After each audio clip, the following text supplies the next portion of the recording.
Dans l'épisode précédent, je t'ai raconté comment Ulysse et ses compagnons ont accosté sur l'île mystérieuse de Circé. Cette magicienne, au sourire doux, les a accueillis chaleureusement dans son magnifique palais. Tandis qu'une partie des compagnons s'est installée autour des tables pour se régaler, Euryloque, plus méfiant, est resté à l'écart, inquiet de cette hospitalité trop parfaite. Épisode 15, les compagnons transformés en cochons. À l'intérieur du palais, les compagnons se régalent. La viande est juteuse, le vin est sucré, les fruits sont mûrs à souhait.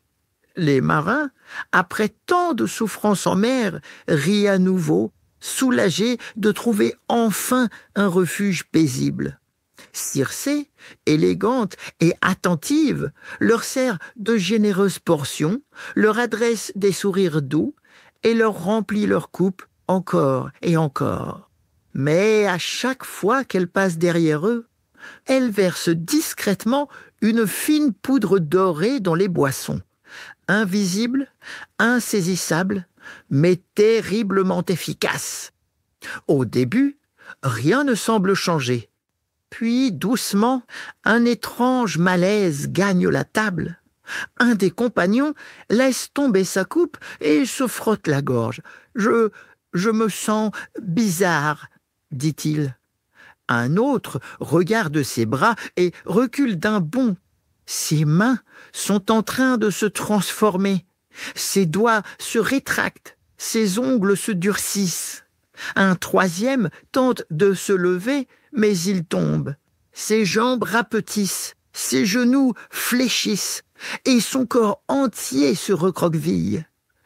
Un silence glaçant s'abat sur la salle, avant que des cris n'éclatent. Les compagnons hurlent, mais bientôt, leurs cris se transforment en grognements rauques et gutturaux.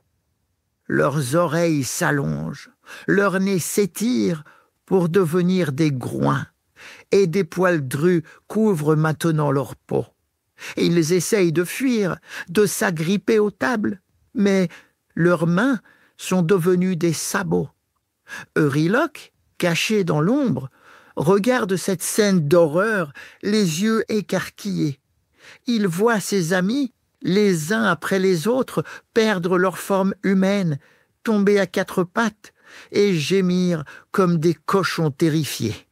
La magicienne les regarde calmement, lève sa baguette d'un geste élégant, et d'un mot, elle les pousse vers la porte. Les compagnons, devenus troupeaux de cochons, sont emmenés dans la porcherie à l'arrière du palais, où ils se retrouvent enfermés, haletants, les yeux brillants de larmes, mais incapables de crier leur désespoir autrement qu'en grognant. Euryloque, figé par la peur, sent son cœur battre si fort qu'il pense qu'il va s'évanouir.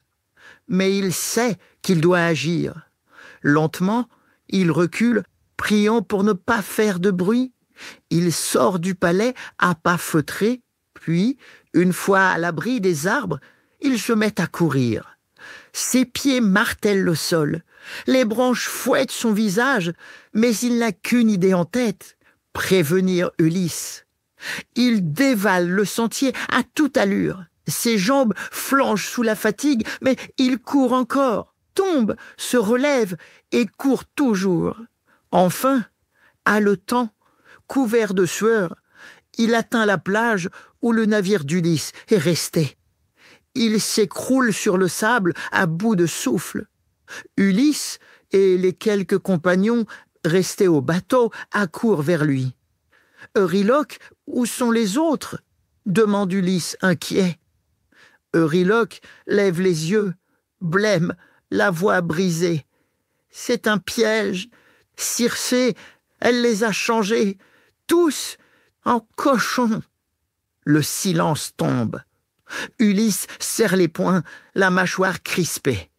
Son regard se tourne vers la forêt, vers le palais invisible derrière les collines. Il comprend qu'il n'a pas le choix. Pour sauver ses compagnons, il va devoir affronter cette magicienne coûte que coûte. Dans le prochain épisode, je te raconterai comment Ulysse va recevoir l'aide d'un dieu pour affronter les pouvoirs magiques de Circé. Alors, abonne-toi vite au podcast Il était une fois pour ne rien rater.